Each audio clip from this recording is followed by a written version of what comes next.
Et bonjour, bonjour, ici Ariel de Ma Cuisine a du sens. Alors, je vous reçois dans mon jardin aujourd'hui pour vous faire une petite vidéo sur justement tout ce qui est légumes, plantes aromatiques et fleurs comestibles que je cultive dans le jardin parce que voilà, j'ai une alimentation sans gluten, sans lactose, sans sucre et sans bien d'autres choses. Mais du coup, je trouve la gourmandise et le bonheur en fait dans les plantes aromatiques, les fleurs comestibles que je peux ajouter à mes petits plats. Et puis bien évidemment à tous les légumes que je peux cultiver dans le jardin. Donc je vous propose tout simplement de me suivre. À tout de suite.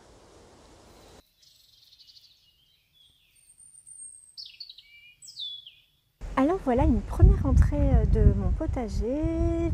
Vous expliquer un petit peu d'où on est parti. Ça fait 2 ans et demi qu'on a installé notre potager.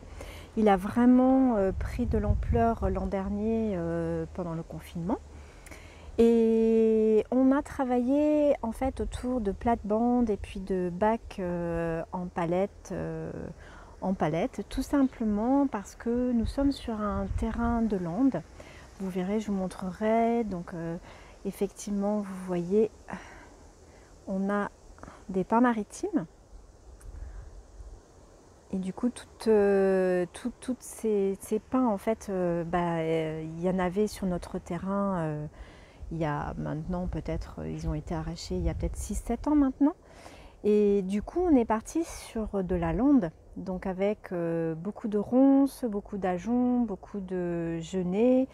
Et pour le coup, on a fait le choix de faire des plates-bandes un petit peu rehaussées pour pouvoir aussi amener de la terre, tout simplement parce qu'on a très peu de terre profonde ici sur notre lieu en Bretagne.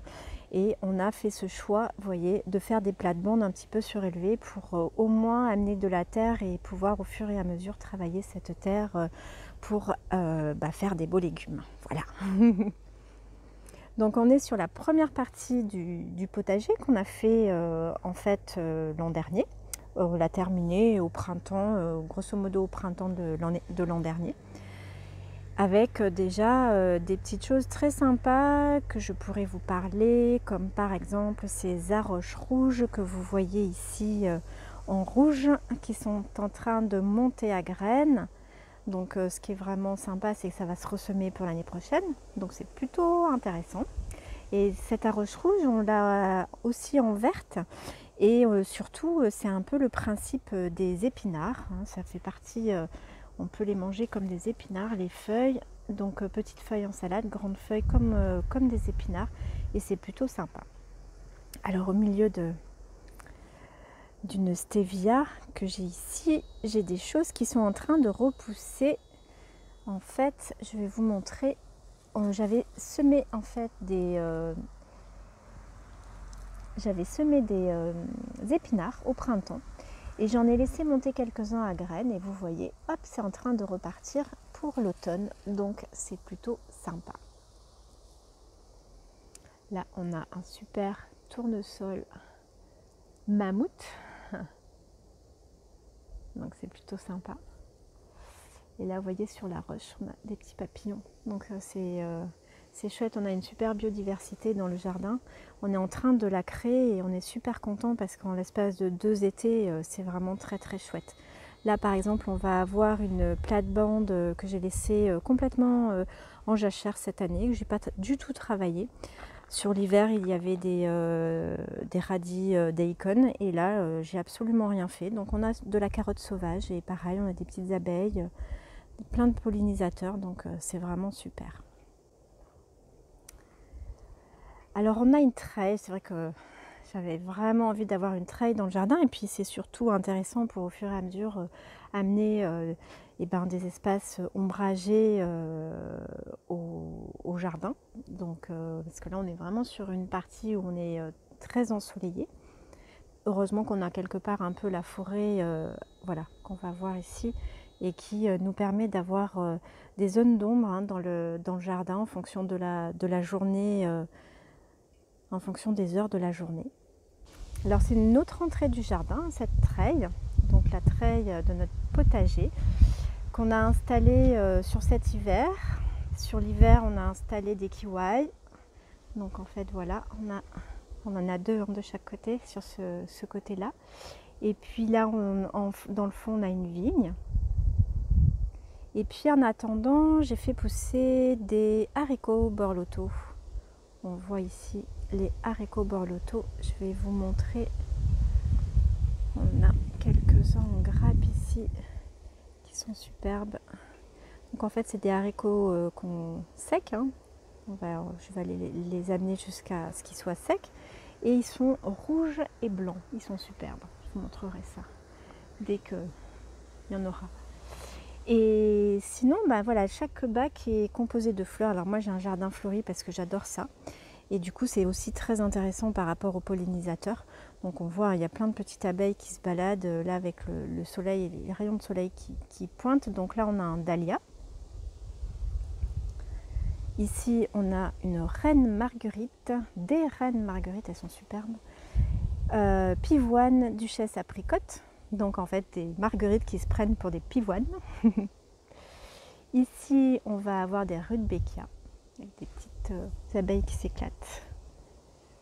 D'ailleurs, ce sont des abeilles... alors, il y en a certaines, c'est des abeilles sauvages, et puis d'autres, c'est des abeilles domestiques, hein, puisqu'elles ont les petites pattes pleines de pollen.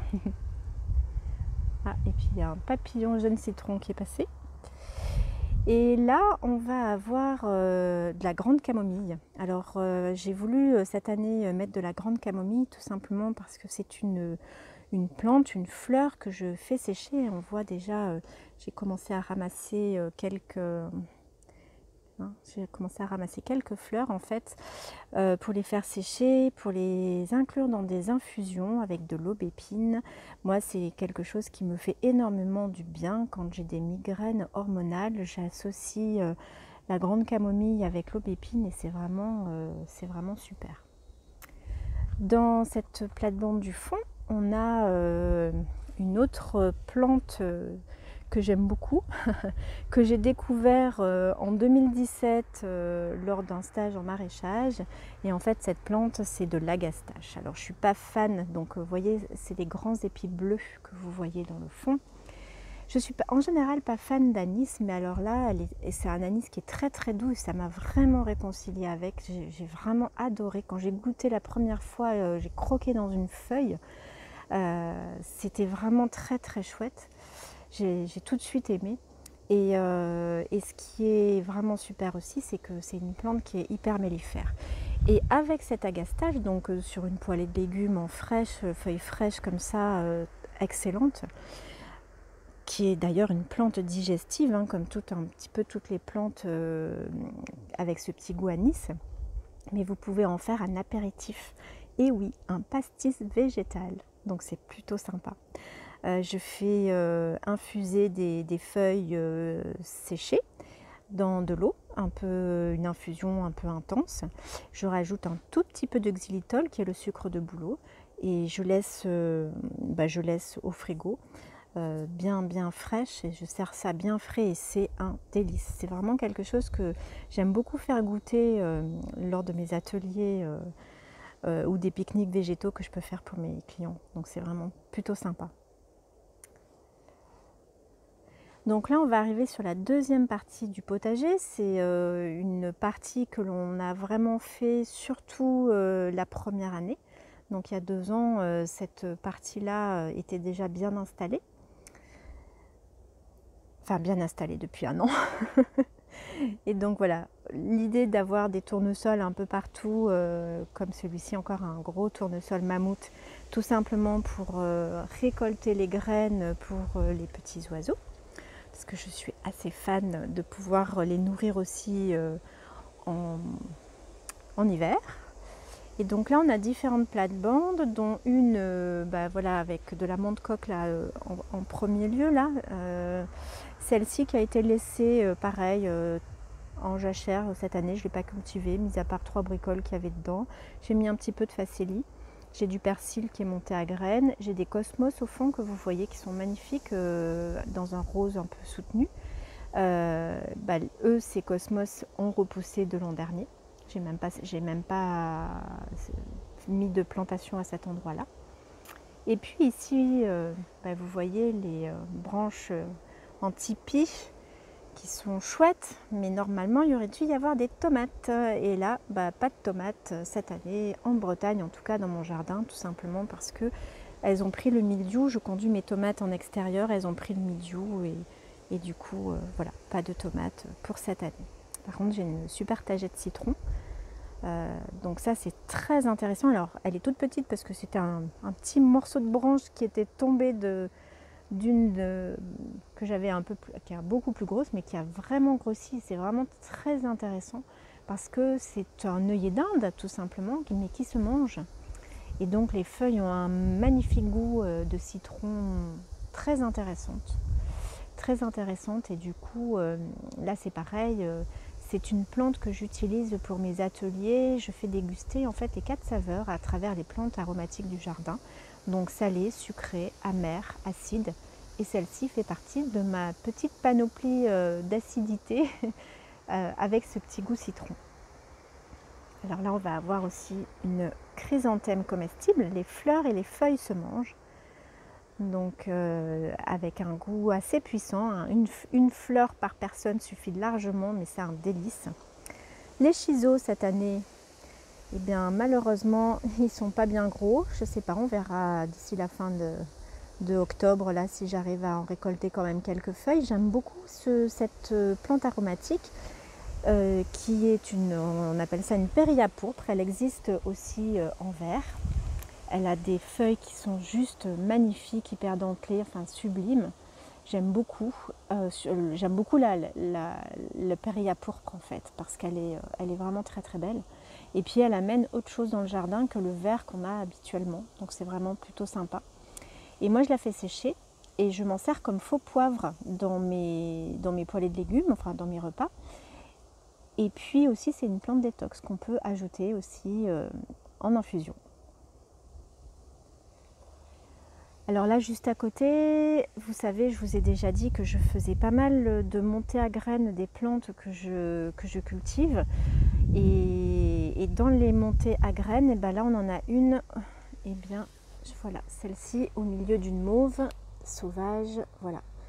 Et bien ça, c'est un tétragone cornu. C'est pareil, c'est de la famille un petit peu des épinards, comme des épinards on va dire, et c'est de la famille un tétragone, un épinard, on appelle ça aussi un épinard de Nouvelle-Zélande. Donc on prend les petites bractées en haut, qu'on peut manger aussi en salade, ou alors les grosses feuilles en poêlée de légumes, hein, comme des épinards. Et l'avantage de cette plante, c'est qu'elle se ressème vraiment très facilement et toute seule. Donc l'an dernier, sur cette plate-bande, j'en avais 2 pieds. Et voilà, les 2 pieds ont fait des petits. J'en ai un peu partout. J'en ai là, j'en ai dans la plate-bande à côté aussi. Il y a des petits... Bon, il n'est pas en très bon état, mais il est en train de pousser. Je pense que dès qu'il y aura un peu... Alors, on manque d'humidité. Là, en ce moment, on n'a pas trop de pluie. On a beaucoup de nuages, mais assez peu de pluie. Et pour le coup... ça manque peut-être encore un peu d'eau, mais c'est des plantes qui à l'automne sont super quoi. Alors ici on a une tour à patates. Je vous ferai une petite vidéo sur la tour à patates. Et sur ce coin-là, en fait, on a vraiment 3 plates-bandes au milieu de pierres, tout simplement parce qu'on voulait faire un espace un peu chaud dans le jardin, un endroit où on met les plantes qui ont besoin de chaleur. Voilà, et pour le coup, normalement sur cet espace-là, vous voyez, je devais avoir des tomates que je n'ai pas. Par contre, j'ai des concombres, j'ai des super concombres qu'on appelle des concombres longs de Chine qui peuvent, en fonction des terrains, aller jusqu'à 1 mètre, 1 mètre 10 de long. Donc c'est un truc de dingue. La petite particularité de cette plante, sauriez-vous reconnaître ce que c'est? C'est tout simplement un radis monté à graines. Donc vous voyez à l'intérieur ici, on va trouver les graines de radis. Je ne sais pas si je vais y arriver. Hop, voilà. Ici, on a les graines de radis. Et ces petites gousses, quand elles sont bien fraîches, quand elles sont jeunes, elles sont super bonnes, elles se mangent, ça fait comme des petits radis. Donc vous imaginez sur un pied de radis tout ce que vous pouvez avoir comme radis. Donc c'est plutôt chouette. Alors on a fait, pour se protéger du nord, on a fait des barrières avec du bois qu'on a récupéré dans la forêt, puisqu'il y a eu pas mal de tailles de bois. Je vous disais que la forêt, il y a peut-être 8 ans de ça, c'est une forêt gérée, donc ils ont coupé le bois pour vendre après. Et du coup, nous, on a récupéré tout le bois de branchage qu'il y avait pour pouvoir faire nos murs. Et après, nos murs ont été faits en palettes avec des bacs de temps en temps. Donc là, je viens de voir... c'est vrai que j'ai de la bourrache. Là, j'avais une bourrache au printemps qui était merveilleuse et du coup, ça envahit. Il y en avait partout. Du coup, j'en ai laissé 2 pieds. J'ai une petite pimprenelle, je vais vous montrer. La pimprenelle, c'est pareil, une petite plante aromatique qui a un goût de concombre, qui est très intéressante. Hop là, voilà, la pimprenelle. La pimprenelle, c'est...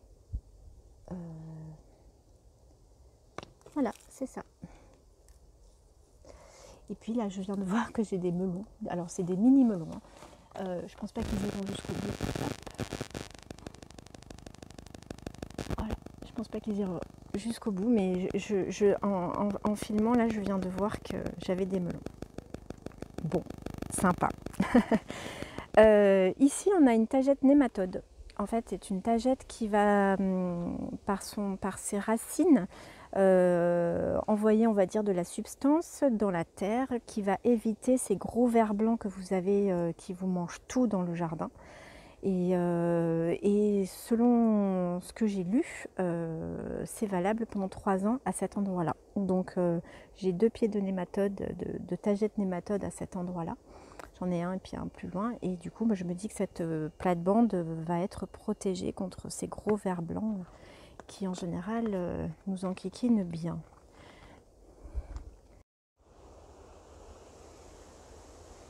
Alors là, tout à l'heure, je vous parlais de la tagette citron.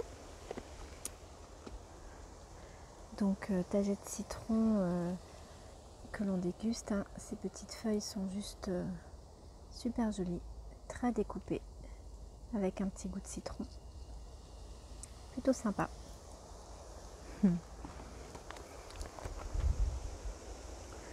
Ici, on a une sauge ananas. J'aime beaucoup les fleurs de la sauge ananas. Voilà. Elles sont une petite forme de gueule de loup. Elles sont vraiment jolies, toutes mignonnes, en rouge là. Donc vous avez vu que mon jardin est vraiment très très fleuri. J'adore. J'adore. Ça amène un côté joyeux, je trouve, dans le potager. Et puis le fait d'avoir des fleurs qui sont mellifères, ça amène aussi pas mal de petits pollinisateurs. Donc là, on a un super cosmos. Oui, oui, ça en est un. C'est juste une graine, une toute petite graine qui a donné cet énorme cosmos. Alors, il faut que je vous explique parce qu'en fait, lui, il a poussé au milieu d'un autre. Voilà. Il a poussé au milieu d'un céleri branche. Alors c'est rigolo parce que j'ai un céleri branche à côté qui montait à graines et puis lui il a dû se dire je vais peut-être pas monter à graines tout de suite. Une superbe symbiose avec le cosmos qui est sublime.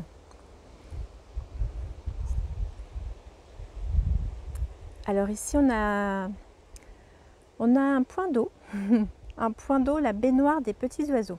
C'est une vieille baignoire, on a refait notre salle de bain et du coup voilà, la baignoire s'est retrouvée dans le jardin. On a mis des coquilles d'huîtres à l'intérieur et on a vraiment le soir des petits oiseaux qui viennent s'amuser. Donc s'ébrouer, se laver, je sais pas, mais en tout cas il s'éclate dans la baignoire avec un petit peu de prêle aussi que j'ai installé.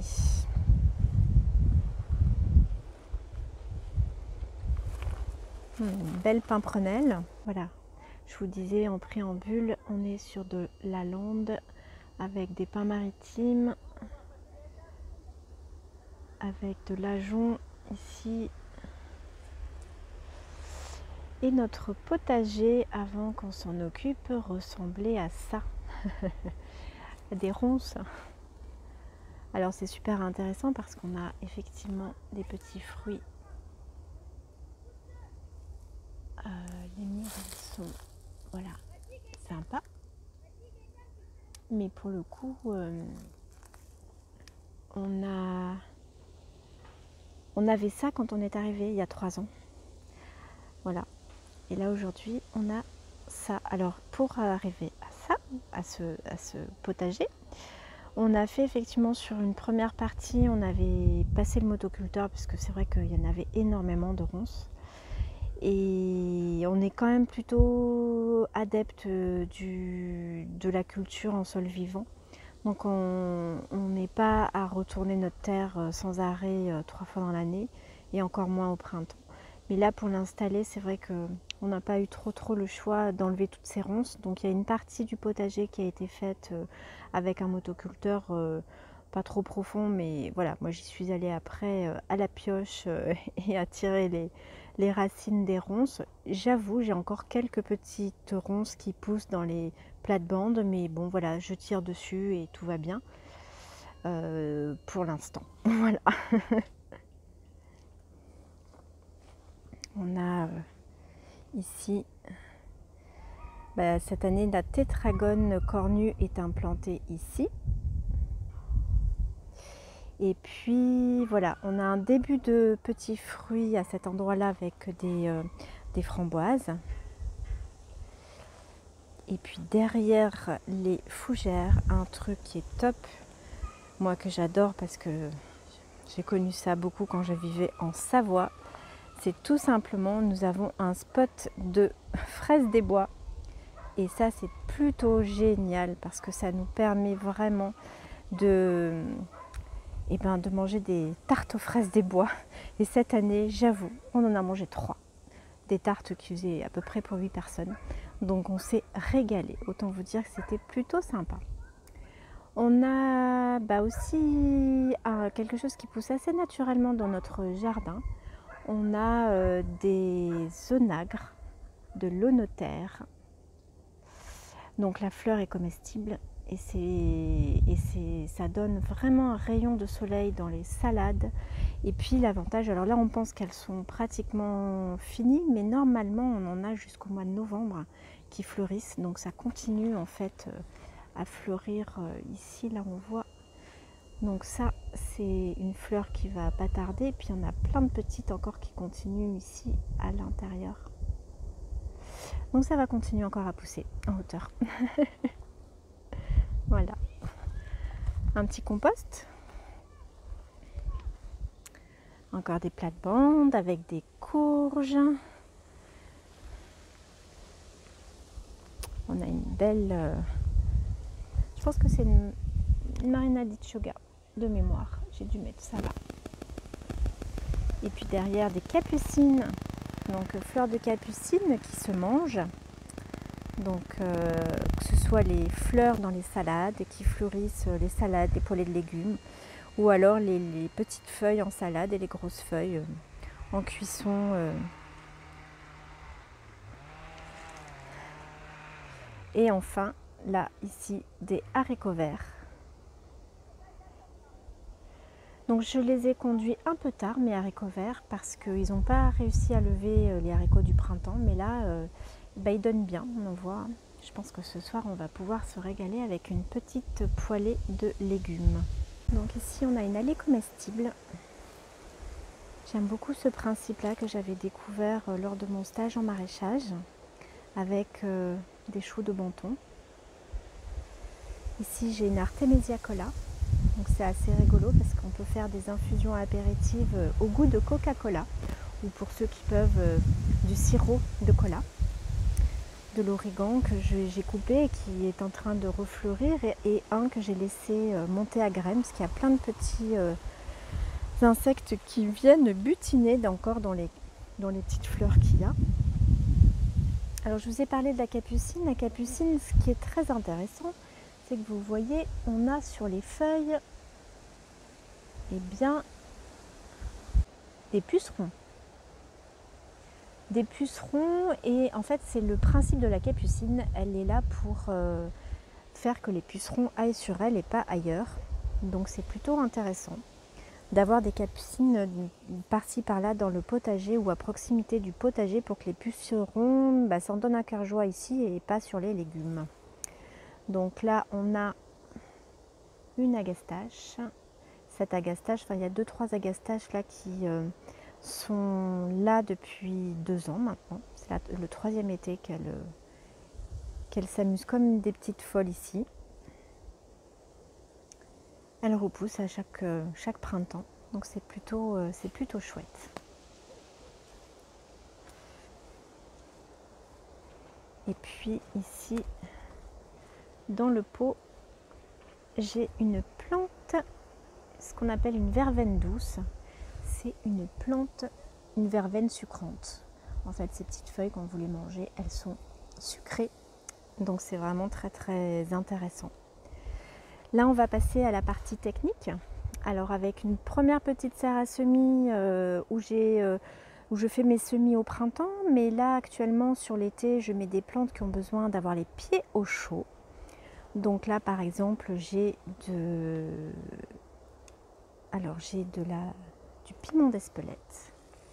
Et on voit ici, hop, un piment bien rouge qui est en train de bien rougir. Donc je suis super contente.